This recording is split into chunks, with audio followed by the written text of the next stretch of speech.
स्वागत है आप सभी का शॉर्ट ट्रिक साइंस में। मेरा नाम है मोहम्मद शोएब अख्तर और आज आपको हम बात करने वाले हैं एनएसपी स्कॉलरशिप से रिलेटेड, मेरिट लिस्ट 2023-24 से रिलेटेड जितने भी आपकी प्रॉब्लम है वो सारी चीजें यहाँ पे डिस्कस करने वाले हैं। द रीजन इज डैट कि आप सभी को पता होगा कि चुनाव चल रहा है और चुनाव में अभी अप्रैल भी खत्म हो गया, अभी भी आपका मेरिट लिस्ट में सिलेक्शन नहीं हुआ। सेशन 2023-24 की बात करेंगे, पर्टिकुलर इस वीडियो में बात करेंगे। आपको पता है कि एनएसपी पे मेरी वीडियो बहुत दिनों से नहीं आ रही थी। रीजन यही है कि दोस्तों बिना अपडेट की वीडियो बनाना बिल्कुल आप सभी के तहत मैं समझ सकता हूं, बिना अपडेट्स के बिना लीगल इंफॉर्मेशन के तहत कोई भी वीडियो बनाना ये सही नहीं है। ठीक है, वैसे में कहीं ना कहीं मेरी भी टाइम वेस्ट होती है और लगे हाथ आपकी भी टाइम वेस्ट होती है। तो अभी मुझे क्या हुआ है कि मेरिट लिस्ट से रिलेटेड जितने भी क्वेरी अभी बार बार आ रहे थे, मैं तो चाहता नहीं था इस वीडियो को पर्टिकुलर बनाना, बट कुछ न्यू स्टूडेंट यहाँ पे इस साल जुड़ गए हैं नेशनल स्कॉलरशिप 2023-24 जो अप्लाई किए हुए हैं उससे रिलेटेड। तो मैं यहाँ पे प्रॉपर मेल दिखाऊंगा कि मेल में क्या रिस्पॉन्स आया है। मेरिट लिस्ट को लेके बहुत ही स्टूडेंट को यहाँ पे चिंता है और साथ में ये भी बताएंगे कि पेमेंट कब तक आएगा जिन स्टूडेंट का यहाँ पे मेरिट लिस्ट में सिलेक्शन हो चुका है, चाहे वो सेंट्रल स्कीम के तहत हो, यूजी एआईसीटीई स्कीम के तहत हो, स्टेट स्कीम की हो, चाहे नेशनल स्कॉलरशिप पोर्टल पे जितनी भी स्कीम है, state scheme, central scheme, UGC scheme, उन सभी स्कीम की हम बारे में चर्चा करने की कोशिश करेंगे। तो मेरे दोस्त, मैं आगे बढ़ने से पहले आपको कुछ स्क्रीनशॉट शेयर करता हूं एंड देन उसके बेसिस पे बताता हूं। अभी देख सकते हो ये 2022-23 का स्टेटस है। अभी मैं 2023-24 की बात कर रहा हूं बट वीडियो में 2022-23 दिखा रहा हूं। इसका रीजन अभी थोड़ी देर में आपको पता चल जाएगा। अभी फिलहाल यहाँ पे देख सकते हो मेरिट लिस्ट के आगे ब्लैंक है। अब बहुत सारे स्टूडेंट यहाँ पे कंफ्यूज्ड है कि मेरिट लिस्ट के आगे ब्लैंक है, मतलब कि यहाँ पे क्या होगा, मेरिट लिस्ट में सिलेक्शन कब होगा। कुछ स्टूडेंट के स्टेटस में ये देखा जा रहा है, यहाँ पे देख सकते हो कि मेरिट लिस्ट के आगे यहाँ पे भी ब्लैंक है, भले ही उनका application final verified by state board force nodal officer के तहत यहाँ पे वेरीफाई हो चुका है। उन सभी के भी स्टेटस यहाँ पे ब्लैंक यहाँ पे शो कर रहे हैं मेरिट लिस्ट के आगे। अब मैं कुछ और स्क्रीनशॉट आपके तहत शेयर करने वाला हूं। यहाँ पे देख पा रहे हो कि यहाँ पे ये जो है एक स्टूडेंट है जिनका यहाँ पे लास्ट ईयर नहीं, पिछले के लास्ट ईयर है। ठीक है, इनका यहाँ पे एप्लीकेशन स्टेटस में फाइनली शो कर रहा है you are not selected in the merit list. Okay, और यहाँ पे मेरिट लिस्ट के अंदर यहाँ पे देख सकते हो ब्लैंक है। बहुत सारे स्टूडेंट कंफ्यूजन है कि सर यह ब्लैंक है, इसका मतलब मेरिट लिस्ट में सिलेक्शन होना अभी बाकी है। मतलब हमारे जो भी हमारे डेटा है उस पर काम किया जा रहा है, लाइक हमारे इनकम सर्टिफिकेट प्रीवियस ईयर और हमारे एनएसपी गाइडलाइंस, मतलब जो हमने स्कीम अप्लाई की है उसके गाइडलाइंस के तहत कितने स्टूडेंट का चयन होना है, वो सारी चीजों के तहत हमारा अभी पेंडिंग में है क्या, क्योंकि ये ब्लैंक है। वो सारी कंफ्यूजन यहाँ पे दूर कर रहा है। तो अभी देख सकते हो कि यहाँ पे टोटली एनएसपी ने बता दिया कि you are not selected in the merit list, right.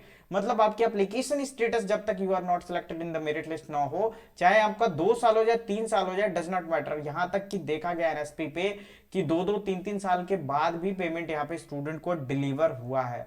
तो आपको टेंशन लेने की जरूरत नहीं है। हो सकता है कि आपके यहाँ पे स्टेटस में कुछ गड़बड़ी हो, जैसे स्टूडेंट का पेमेंट फेल हो जाता है, उनका भी पेमेंट मिलता है, और भी बहुत सारी चीजें यहाँ पे होती रहती है। अब मैं बात करता हूँ सीधा यहाँ पे इस तरीके के, यहाँ पे मेल भी दिखाऊंगा।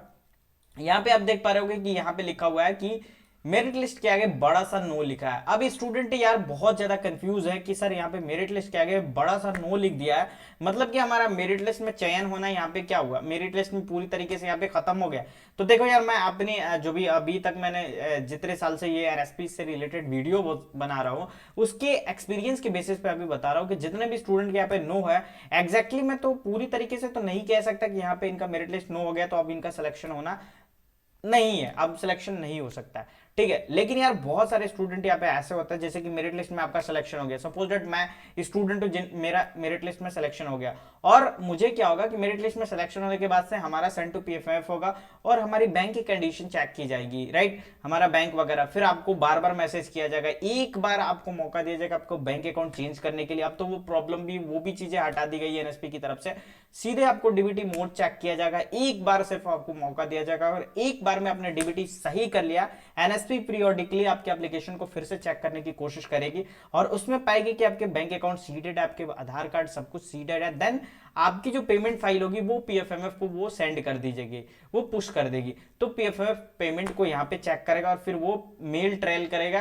अगर जो एनएसपी ने मेल किया होगा पीएफएमएफ को, वो मेल ट्रेल करने के बाद से फाइनली आपके पेमेंट का काम जो होगा वो डिस्ट्रीब्यूट हो जाएगा। लेकिन अगर आपने डीबीटी मोड में दूसरी बार भी गलती कर दी, मतलब कि फर्स्ट चांस एनएसपी आपको रिमार्क दिया आपके एप्लीकेशन स्टेटस में या पीएफएमएफ पे मैसेज दिया जैसे आप चेक करते हो, या फिर आपको पर्टिकुलर यहाँ पे मैसेज आ रहा है, ठीक है, फिर भी आपने वो चीजें नहीं की और एनएसपी ने दूसरी पीरियोडिकली जो भी अपनी चेकिंग कर रही है उसमें अगर आपको पाई जाती है कि फिर से आपने डीबीटी मोड नहीं लिंक कराया, आपके आधार कार्ड एक्टिव नहीं है आपके बैंक अकाउंट के साथ, आपके बैंक अकाउंट में लिमिट है, मतलब कि India post bank, Indian post bank या फिर पेटीएम बैंक अभी भी बहुत सारे स्टूडेंट यहाँ पे आप लिए हुए हैं, तो उस तरीके से बैंक से रिलेटेड दोबारा प्रॉब्लम होता है। तो दुनिया में कभी भी मैं यहाँ पे देख चुका हूं कि कभी तीसरी बार यहाँ पे एनएसपी आपको पेमेंट नहीं देती है, क्योंकि गवर्नमेंट के पास एक बार में पैसा देने के लिए टाइम है ही नहीं होता है, आपको तीसरी चौथी बार में पेमेंट बिल्कुल भी नहीं देगी। तो ये बहुत बड़ा कंफ्यूजन था, मतलब कि कहने का मतलब है कि जिनका भी नेशनल स्कॉलरशिप पोर्टल 2023-24 में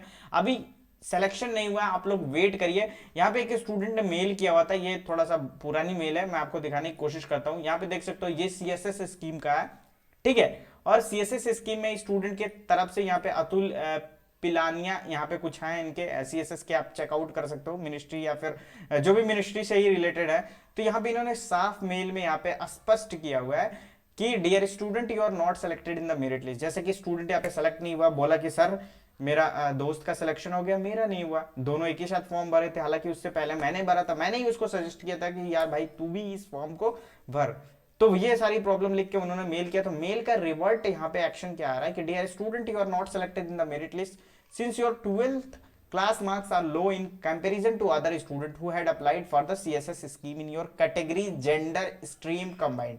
यहाँ पे 3 मेंशन लिखा हुआ है, कैटेगरी भी लिखा हुआ है, जेंडर भी लिखा हुआ है, स्ट्रीम भी लिखा हुआ है। मतलब कि ऐसा नहीं है कि आपका मेरिट आपका मार्क्स बहुत ज्यादा है ये चीजें देखी जाती है, आपका इनकम बहुत ज्यादा है ये चीजें देखी जाती है, कम है ये देखा, यहाँ पे लिखा हुआ कैटेगरी भी चेक की जाती है, जेंडर है, आपको पता है कि जो हमारी फेमिनाइन जेंडर मतलब कि जो हमारी गर्ल्स कैंडिडेट है उनको ज्यादा प्रायोरिटी दी जाती है। स्ट्रीम को भी चेक किया जाता है कि अब कोई पीसीएम से फिजिक्स केमिस्ट्री मैथ कर रहा है और कोई ये आर्ट स्टूडेंट है तो उनकी भी यहाँ पे कंपैरिजन की जाती है। यहाँ पे खुद ही मेल में इन्होंने लिखा हुआ है, रिगार्ड्स में आप चेक कर सकते हैं, national scholarship section department of higher education की तरफ से मेल आई थी, ठीक है। तो अभी कहने का मतलब है कि जिनकी भी स्टूडेंट के यहाँ पे मेरिट लिस्ट में सिलेक्शन नहीं है, 2023-24 है, आप लोग वेट करिए, आप लोग को हार नहीं मानना, जब तक आपका application status you are not selected in the merit list ना हो। तो ये चीजें आपको ध्यान रखना है। दूसरी चीज यहाँ पे बता देना चाहता हूँ कि पेमेंट कब आएगी। तो देखो यार अभी अप्रैल भी खत्म हो गया, आपको लगता है कि मेरिट लिस्ट में सिलेक्शन का काम कितना पीछे है? अभी अप्रैल से आप सभी को पता है कि हर एक कॉलेज में, हर एक कॉलेज या कोई भी कॉलेज बात करें या स्कूल की बात करें या फिर डिग्री कॉलेज या फिर आप यूनिवर्सिटी किसी भी चीज महाविद्यालय या फिर किसी भी विश्वविद्यालय की बात करें, सब में अप्रैल से न्यू सेशन स्टार्ट हो जाता है। फिर भी इन्होंने पेमेंट में इतनी ज्यादा डिले किया है। एनएसपी माइनॉरिटी स्कॉलरशिप को तो मैं दरकिनार करता हूं, स्टिल इन्होंने इतनी देरी की है, इतनी देरी की है कि भाई इसका कोई हद हिसाब नहीं है। लोग सोचते थे कि चुनाव है, चुनाव में आपको मिलेगा, चुनाव भी यहाँ पे खत्म अब होने वाला है क्योंकि पहला चरण तो एटलीस्ट ऑलरेडी कंप्लीट हो गया। अभी आप देख पा रहे होगे कि यहाँ पे इस तरीके से यहाँ पे ये चीजें हो रही है। तो पेमेंट डेट यहाँ पे यही हो सकता है कि आपको यहाँ पे टेंशन लेने की जरूरत नहीं है, जरूरत तो बहुत है, बट यही है कि आप स्कॉलरशिप के भरोसे मत रहो। कुछ कहने का मतलब यही है कि प्राइवेट स्कॉलरशिप भरो, जितने भी कंपटीशन वाली स्कॉलरशिप है वो भी भरो, ताकि आपको कुछ ना कुछ आपके पास बैकअप प्लान जरूर रहे। मतलब कि अभी आपको पेमेंट डेट मैं आपको बता देना चाहता हूं, ये जुलाई तक यहाँ पे सारे 2023-24 स्टूडेंट को, सारे को तो नहीं मतलब मैक्सिमम स्टूडेंट को यहाँ पे मिल जाएंगे, बाकी कुछ तो रह ही जाते हैं हर साल बहुत सारे स्टूडेंट, हालांकि हर डिजर्विंग कैंडिडेट को भी यहाँ पे नहीं मिलता है। तो जुलाई से पहले आपको पेमेंट यहाँ पे देखने को नहीं मिलेगी, ये गारंटी मैं बोल रहा हूं। और हाँ, इसके बीच में छोटे छोटे जैसे स्कीम है, जैसे कि यहाँ पे अगर मिनिस्ट्री के चेक करें यहाँ पे, जैसे कि हमारे पास बहुत सारे स्कीम है, तो ये छोटे छोटे स्कीम की बात करें तो यहाँ पे डिस्ट्रीब्यूशन हो सकता है। जैसे कि स्टेट स्कीम है, स्टेट स्कीम में तो काफी डिले होगा, इसमें कोई दुराय नहीं है, चाहे आसाम के हो अरुणाचल प्रदेश के हो। यूजीसी में भी यहाँ पे देख सकते हो कि डिले होगा, तो ये मई जून पूरा ये लेगा और जुलाई तक हो सकता है कि आपको यहाँ पे वेट करना पड़ेगा। बड़ी बड़ी स्कीमों में जुलाई तक वेट करना पड़ेगा, छोटी स्कीम की पैसा इधर आ सकता है। तो ये छोटी सी इंफॉर्मेशन थी, आप तक शेयर करनी थी। बाकी दोस्तों आपका क्या राय है और आपका क्या कमेंट है, आपने वोट दिया कि नहीं, कहां आपने वोट दिया कि नहीं, जरूर आप वोट जरूर दीजिएगा मेरी तरफ से। किस पार्टी को दीजिएगा डज नॉट मैटर, लेकिन जरूर वोट दीजिएगा। मेरी तरफ से एक छोटा सा मैसेज आपके लिए। Thank you.